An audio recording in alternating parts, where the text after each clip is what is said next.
ಅವಾಗಿಂದ ನಾನು ಗಾಳಿಪಟ ನೋಡಿರ್ಬೇಕಿದ್ರೆ ನನ್ಗೆ ಒಂದ್ ದೊಡ್ಡ ಕ್ರಶ್ ಇತ್ತು ದಿಗಂತ್ ಅವ್ರ ಮೇಲೆ. ಅಂಡ್ ಒಂದು ಹೀರೋಯಿನ್ ಆಗ್ಬಿಟ್ಟು ಮೂವೀಸ್ ಮಾಡ್ತಿರ್ಬೇಕಿದ್ರೆ ನಂಗೊಂದು ಕನ್ಸಿತ್ತು ದಿಗಂತ್ ಅವ್ರ ಜೊತೆ ಒಂದ್ ಮೂವಿ ಮಾಡ್ಬೇಕು ಅಂತ, ಅಥವಾ ಮೀಟ್ ಮಾಡಿದ್ರು ಪರವಾಗಿಲ್ಲ ಅಂತ ಅನ್ಸ್ತಿತ್ತು. ಅಂತ ಒಂದ್ ಸಂದರ್ಭದಲ್ಲಿ ಚಾರ್ಲಿ ಇನ್ನೂ ರಿಲೀಸ್ ಆಗಿರ್ಲಿಲ್ಲ. ಚಾರ್ಲಿ ಆಗಿದ ತಕ್ಷಣ ಅಂದ್ರೆ ಒಂದ್ 2 ವರ್ಷ ಶೂಟ್ ನಡೀತಾನೆ ಇತ್ತು, ಅವಾಗ ಬಂದಿರುವಂತ ಆಫರ್ ಇದು. ಸೊ ನಂಗೆ ರೆಕಗ್ನಿಷನ್ ಇರ್ಲಿಲ್ಲ ಇಂಡಸ್ಟ್ರಿಲಿ, ಫಿಲ್ಮ್ ಇಂಡಸ್ಟ್ರಿಲಿನು. ಅವಾಗ ನನಗೆ ಸಿಕ್ಕಿರುವಂತ ಅವಕಾಶ ದಿಗಂತ್ ಅವ್ರ ಜೊತೆ ಆಕ್ಟ್ ಮಾಡ್ಬೇಕಂತದ್ದು ನಂಗೆ ಲಿಟರಲಿ ಒಂದ್ ಕನ್ಸು ಏನಂತ ಸಾದಂಗಿತ್ತು. ಬಿಕಾಸ್ ಗಾಳಿಪಟ ಅಂತ ಮೂವಿ ಅಂಡ್ ಅವರ ಮುದ್ದತೆಯನ್ನು ನೋಡಿ ನಂಗೆ ಅನ್ಸಿತ್ತು ಇವ್ರ ಜೊತೆ ಒಂದು ಲವ್ ಸ್ಟೋರಿ ಮಾಡಿದ್ರೆ ಎಷ್ಟು ಸೂಪರ್ ಆಗಿರುತ್ತೆ ಅಂತ. ಆದ್ರೆ ಕತೆ ಕೇಳಿದ್ಮೇಲೆ ಗೊತ್ತಾಯ್ತು ಆ ಲವರ್ ಬಾಯ್ ಜೊತೆ ಅಂತ ಆಕ್ಟ್ ಮಾಡಕ್ ಚಾನ್ಸ್ ಸಿಗಲ್ಲ, ಬಟ್ ಒಂದು ರಗಡ್ ದಿಗಂತ್ ಅವ್ರ ಜೊತೆ ಆಕ್ಟ್ ಮಾಡಕ್ ಚಾನ್ಸ್ ಸಿಗುತ್ತೆ ಅಂತ. ಸೊ ಬಟ್ ಸ್ಟಿಲ್ ದಿಗಂತ್ ಅವ್ರೆ ಅಲ್ವಾ ಅಂತ ಅನ್ಸಿ ತುಂಬಾ ಖುಷಿಯಾಗಿ ಮೂವಿ ಕಂಪ್ಲೀಟ್ ಆಯ್ತು. ಅದ್ರ ಜೊತೆಗೆ ಒಂದು ಸಾಂಗ್ ಪ್ಲೇ ಆಯ್ತು, ಸಿಹಿ ಜೇನಮಳೆ ಅಂತ. Super song actually, music super ಆಗಿ ಬಂದಿದೆ.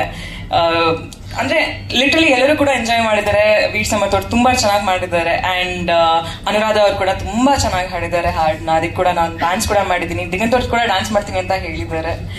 ಸೊ ಅದ್ರ ಜೊತೆಗೆ ಸಾಂಗ್ ಅಲ್ಲಿ ನಾನು ಅವ್ರಿಗೆ ಹೇಳಿದ್ದೆ, ಆ ಸಾಂಗ್ ಶೂಟ್ ನಡೀತಿರ್ಬೇಕಿದ್ರೆ ಹಿಂಗ್ ಇಟ್ಕೊಂಡಿದ್ದೀನಿ ರೊಮ್ಯಾಂಟಿಕ್ ಸಾಂಗು, ನಾನು ಹಿಂಗೆ ನನ್ಸ ಅಂತ ಅನ್ಕೊಂಡ್ ಹೇಳಿದೀನಿ. You know what, this is my dream come true ಅಂತ ಹೇಳಿದೆ. ಅಲ್ಲಿ ನಾನು ಅವ್ರಿಗೆ ಕನ್ಫ್ಯೂಸ್ ಮಾಡಿರೋದು I had a crush on ಅಂತ. ಬಟ್ ಲಿಟ್ರಲಿ ಒಂದ್ ಕಡೆ ಒಂದ್ ಕ್ರಶ್, ಒಂದು ಅಮೇಸಿಂಗ್ ಆಕ್ಟರ್ ಅಂತ ಗೊತ್ತಿದೆ, ಬಟ್ ಒಂದ್ ವ್ಯಕ್ತಿ, ಒಂದ್ ಪರ್ಸನಾಲಿಟಿ ಆಗ್ಬಿಟ್ಟು ಕೂಡ ತುಂಬಾ ಒಳ್ಳೆಯವರು ಅವರು.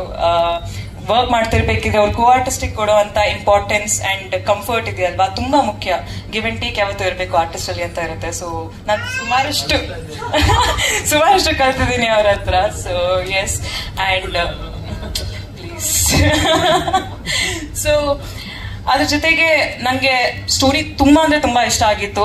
ರಘು ಸರ್ ನರೇಟ್ ಮಾಡಿರೋಂತ ಸ್ಟೈಲು ತುಂಬಾ ಅಂದ್ರೆ ತುಂಬಾ ಚೆನ್ನಾಗಿತ್ತು. ಅದರಲ್ಲಿ ಡೈಲಾಗ್ ನಂಗೆ ಹೇಳ್ಕೊಟ್ಟಿರೋದು, ಅದ್ರ ಹಿಂದಿನ ದಿವಸ ನಂಗೆ ಡೈಲಾಗ್ ಕಳಿಸ್ತಾ ಇದ್ರು, ತುಂಬಾ ಸುಲಭ ಆಗ್ತಿತ್ತು. ಅದಕ್ಕೆ ನಂಗೆ ಇಲ್ಲಿ ಇದು ಎಲ್ಲ ಹೌದು, ಬಟ್ ಜೊತೆಗೆ ಯಾವಾಗ್ಲೂ ಶೂಟ್ ಅಲ್ಲಿ ನಮ್ ಪ್ರೊಡ್ಯೂಸರ್ ಯಾವಾಗ್ಲೂ ಇರ್ತಿದ್ರು.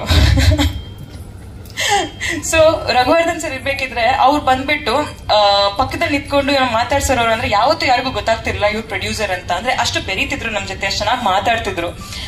ಅವರೇ ಒಬ್ರು ಡೈರೆಕ್ಟರ್ ಆಗ್ಬಿಟ್ಟು ಒಂದ್ ಪ್ರೊಡ್ಯೂಸ್ ಮಾಡ್ತಿದ್ದಾರೆ ಅಂದ್ರೆ it's really great thing. Because ಅವ್ರು ಎಲ್ಲೂ ಕೂಡ ಒಂದ್ಸತಿನೂ ಕೂಡ ಬಂದ್ಬಿಟ್ಟು ರಘು ಹೀಗ್ ಮಾಡು ಹಾಗ್ ಮಾಡು ಅಂತ ಎಲ್ಲೂ ಕೂಡ ಏನು ಹೇಳಿದ್ದಿಲ್ಲ.